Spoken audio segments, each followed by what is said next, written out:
Humanism today. Let me begin with a recipe for humanism. Start with equal parts of compassion and critical thinking. Fold in 3 dollops of courage. Simmer over the flame of human discourse for 3,000 years.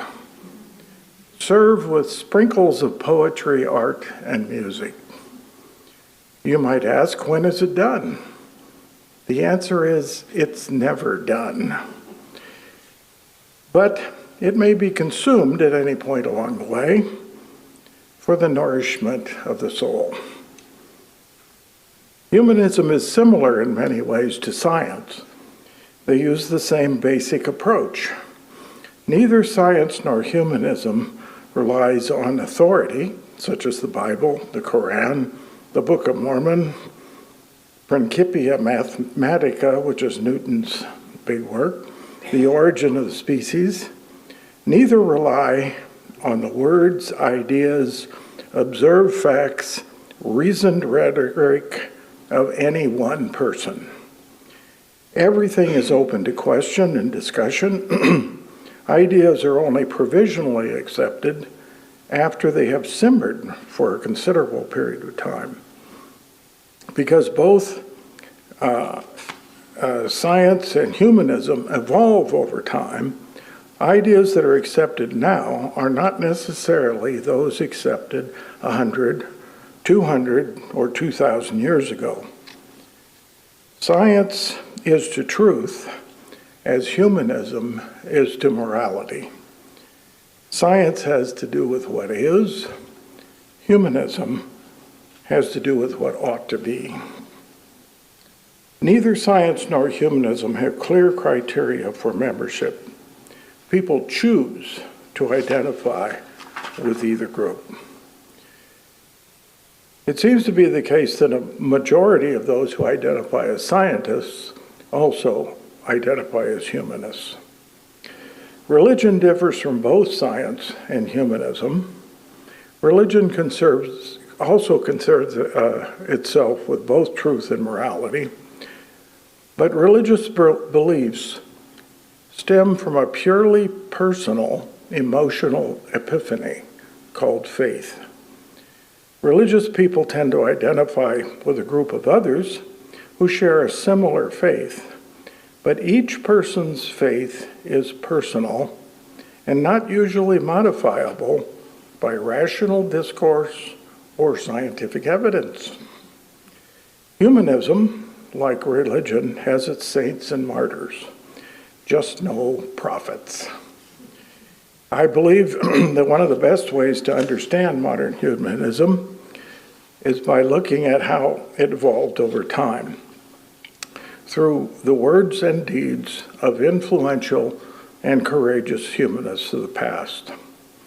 Strictly speaking, there were no ancient humanists, but the ideas that emerged in the middle of the first millennium BC are still recognized as foundational. Socrates, the unexamined life is not worth living. Think for yourself. Protagoras, man is the measure of all things, not the gods. Buddha, you have the means within yourself to reach enlightenment. No God needed.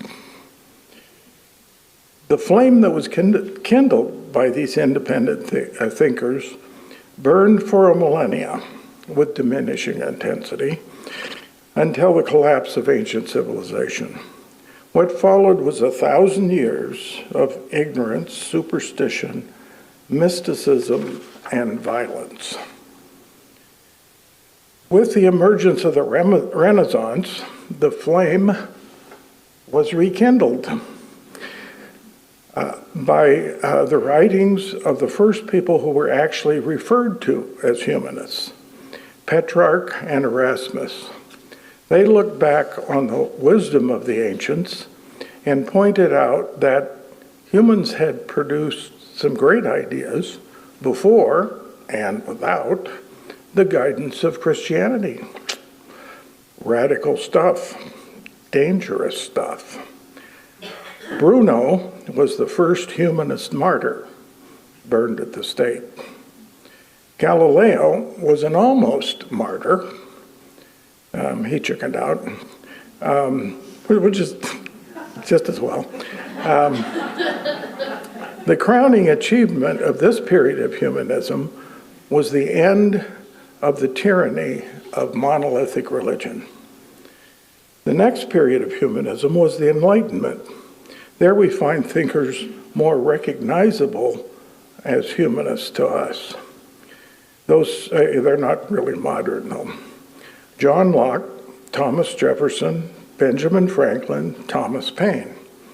The crowning achievement of this period of humanism was the overthrow of the power of hereditary aristocracy and the rise of the ideal of basic human rights. The next period of humanism, nearly modern, was in the 19th century. Ralph Waldo Emerson, an early Unitarian, William Ellery Channing, an American Unitarian minister, John Stuart Mill, and Charles Darwin are names that stand out in that period. The crowning achievement of this period was the end of slavery, which humanists were intimately involved with. Modern humanism arrives in the 20th century. Albert Einstein, Bertrand Russell, Eleanor Roosevelt, Walt Disney, Carl Sagan, Mikhail Gorbachev, and Isaac Asimov. You can be a good person without checking your common sense at the door. The crowning achievement of this period is, well, we don't know yet. It's too soon to tell. Modern humanists honor those who came before them, but do not agree with some of their beliefs and morals. Here are some examples of how it evolved. Socrates was a misogynist and an elitist. Petrarch was a devout Catholic. Thomas Jefferson and Benjamin Franklin were slave owners. Because humanism evolves, we can keep the good parts of these thinkers' ideas and chuck their mistakes. Finally, modern humanism provides a desperately needed alternative to the non-rational, faith-based ways of thinking found in traditional religions.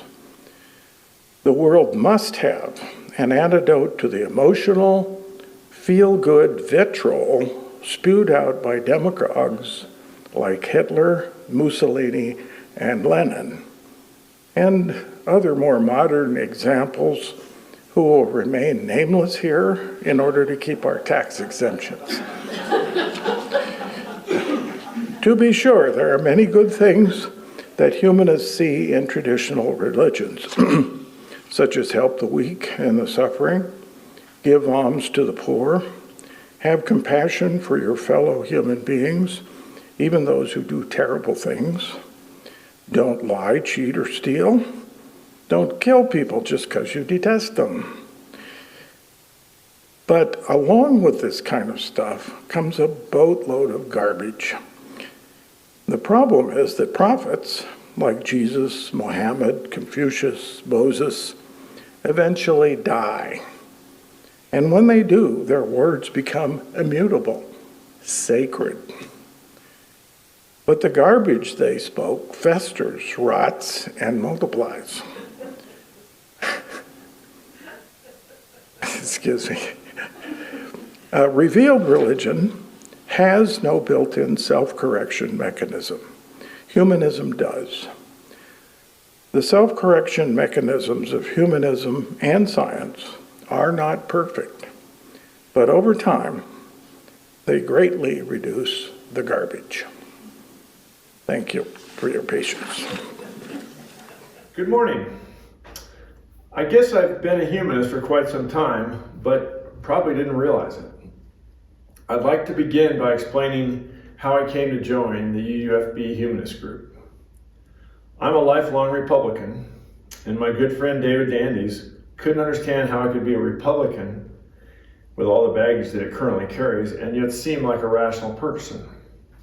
So we had lunch and talked about life and political philosophy and so on, and he decided I really wasn't a lost soul. And he invited me to join the Humanist Group. Even though I didn't really know what a humanist was, I started attending the Humanist Group meetings and enjoyed them and looked forward to our lively discussions. So after being in the group for a couple of years, I decided I ought to figure out what humanism is.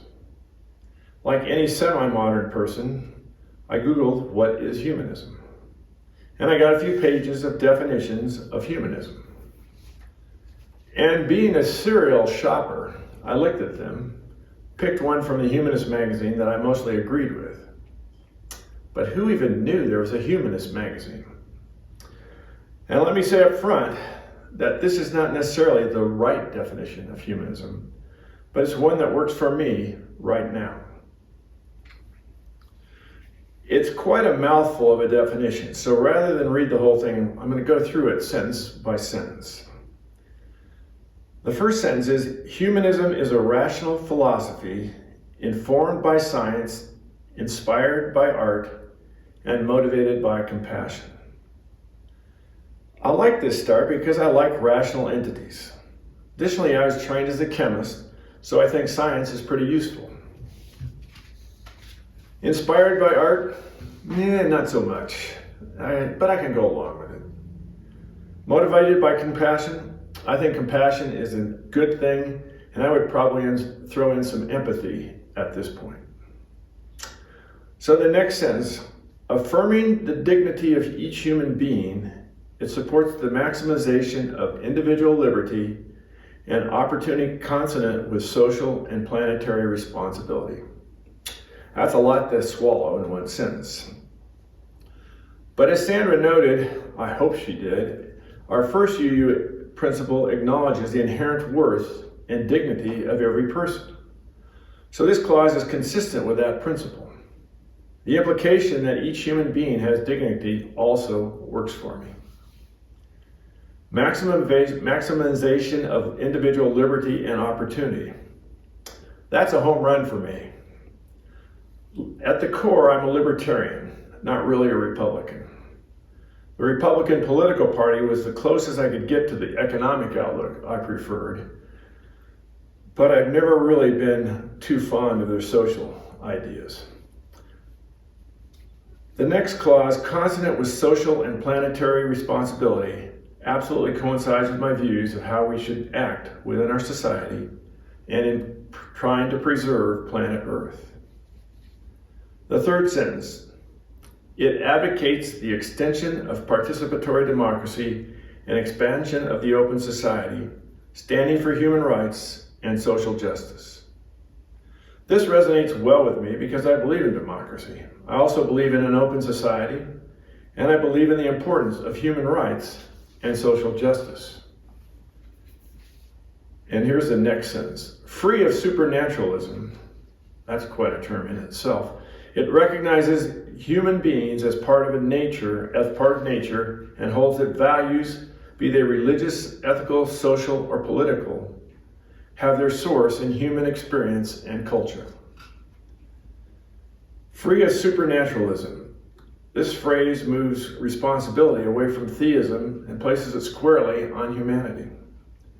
And like many of you, I have moved on from many of the religious ideas I learned as a child and am now a Unitarian. Further, I also believe that human values originate from humans and their culture. And now the last sentence. Humanism thus derives the goals of life from human need and interest, rather than from theological or ideological abstractions, and asserts that humanity must take responsibility for its own destiny. Another long, complex sentence. Again, we see an emphasis on human responsibility, rather than a reliance on theological influences.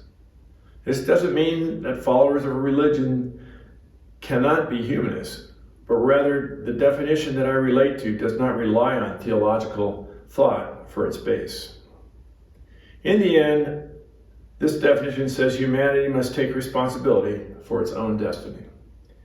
And I would add that each humanist probably relies on a philosophy of humanism that agrees with their own particular views. In closing, I hope I've explained a bit about humanism and what it means to me. In the beginning, I certainly didn't know what a humanist group would do or talk about. But our discussions are entertaining and interesting, so don't be afraid to give us a try. Thanks. Okay, good morning. Why would an atheist go to church? I thought of that title because it just seemed to resonate with me, because I've asked myself that a lot. In reality, I'm only about 80% atheist. I accept the possibility that there's an intelligent force that created the universe. I just don't think that any of the gods that people worship have anything to do with that potentially real deity. And in general, I see churches in a negative light. I think religion does a lot of harm in our world, motivating people through fear and dogma, being used as an instrument of political power and as an excuse for prejudices, and the mistreatment of those that are not conforming to whatever the societal norms are. You're told to believe instead of think. I'm a skeptic by nature. Like Bruce here, I was trained as a chemist, and I read Richard Feynman once said, "I would rather have questions that can't be answered than answers that can't be questioned." That resonates with me. And I think dogma creates poor citizens, and it can make people gullible and easier to mislead, easier to manipulate. Another bit of wisdom I've heard is that if you can persuade people to believe the unbelievable, you can persuade them to do the unthinkable. And we've seen that in history. I study history as well as science and today's world. Science is important to me, and many churches attack science and try to substitute their religious beliefs. In fact, my kid's high school biology teacher was a creationist, and she conveniently left evolution out of the curriculum.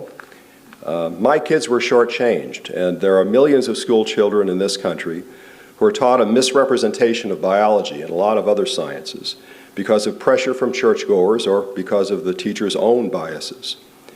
I attended public schools in Indiana, and there I attended religious education once or twice a week.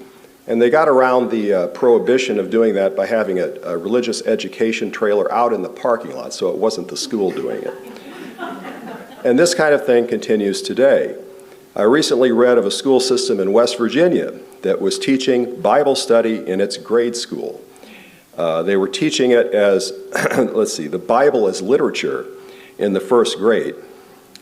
So this is why I belong to the Freedom from Religion Foundation and other organizations that work to keep religion and government separate. So, why would someone like me join a church? First of all, I was looking for a community, because we all need that togetherness. When I was in Indianapolis, I found a humanist group that provided this. We met every Sunday morning at 10 a.m. for coffee and conversation, and I think that kind of conditioned me to get up early on Sunday mornings anyway. I didn't have to be quite as on time as I do here. But I found that to be the best 2 or 3 hours of my week, talking to reasonable people, engaging in lively conversation free from dogma. And so when I came here to Bozeman, I looked for the same kind of relationship, and I found the Humanist Group here at UUFB, where I can listen and talk freely with kind and generous people.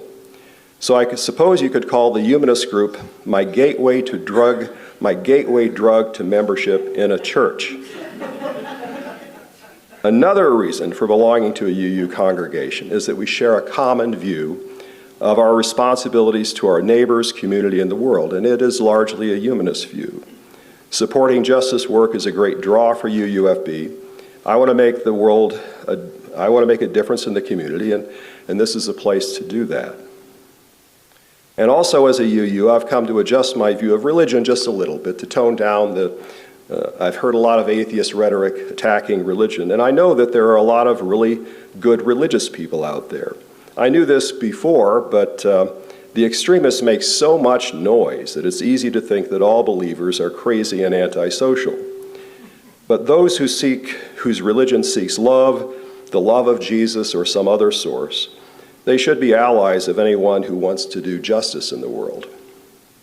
One last reason for belonging to this church, I see in Unitarian Universalism an answer for many people who are dissatisfied with their current religious home. As you may know, Christian churches in the U.S. are losing members and attendance at an astonishing rate. And I think the atheist part of me says that that's probably a good thing. But will these folks stay away from dogmatic faith, or will they be sucked back into the orbit of demagoguery? Leaving a church means leaving a community, and the need to belong is strong. In fact, maybe the need to believe is stronger than the need to believe, the need to belong, stronger than the need to believe. I think that's true. I think that's more important than the theology. So Unitarian Universalism offers an escape route for religious refugees, a soft landing for people who need the support of a community that church offers, who like the music and the activities and the belonging. And I think in that respect, I have to say we talked about Unitarianism a little bit today. We tend to emphasize the Unitarian. I like the Universalism part because it's more together, and I think it has a greater appeal to a lot of people.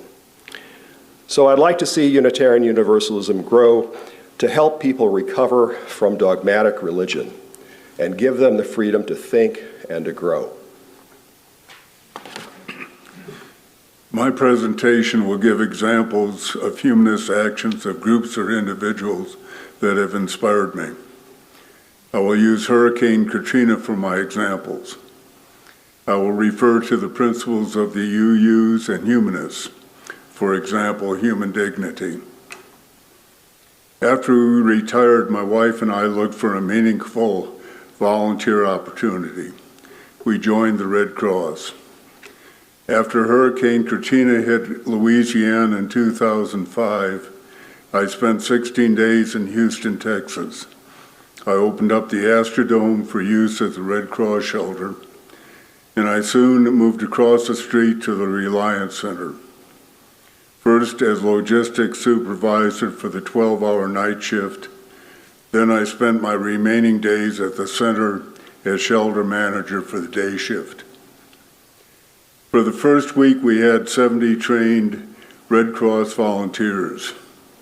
In that week, we opened up 3 mega shelters in Reliant Park. The maximum number of residents in these shelters is estimated to be 25,000.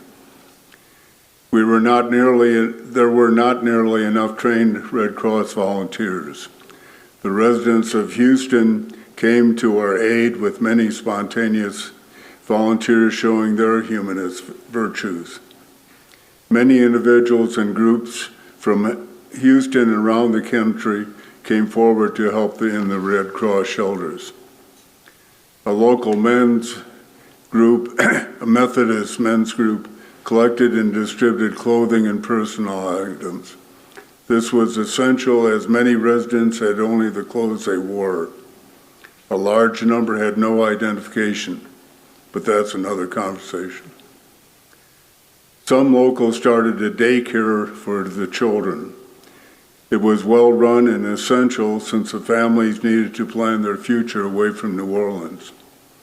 They demonstrated the principles of humanism, but the county of Harris closed it down because it was not licensed.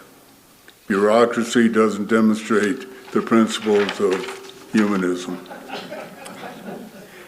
One day, a group of Buddhists from Taiwan arrived at the center wanting a space to work. They wanted to give $200 to residents that applied. They needed to verify the identity of the residents, but many did not have proof of identity. One day, one of the Buddhists came to me for identification of an individual. Of course, I couldn't, except to confirm that they had registered in the shelter. That was satisfactory. Another group wanted space so kids could get their face painted. In my opinion, these groups and others demonstrated the virtues of the principles of humanism. Simon was one of the evacuees from New Orleans. He claimed to be a carpenter, electrician, and a plumber, and I believe him. After the hurricane landed, he loaded all his tools into his pickup truck and left New Orleans, helping others on his way. His truck ran out of gas and he left it at a cafe, later learning it was destroyed. Simon started as a resident of the shelter, and immediately he began helping in the shelter, both on my shift and the other. I was with Simon when I was told that the hot water was not working in the ladies' shower. As logistics supervisor, I was responsible to getting it fixed. Simon said he could fix it without yet knowing exactly what was the problem, and he did. When we went from 2 12-hour shifts to 3 8-hour shifts, he became one of the logistics supervisors. I became a shelter manager, and unfortunately, he did not work my shift. The logistics supervisors came to know each other well. The other original logistics supervisor arranged for Simon to come to Tulsa, and Simon became a member of the Red Cross. Simon is the type of person, when he sees a problem, will work to fix it. I believe that most of humanity often operate with the principles of humanism.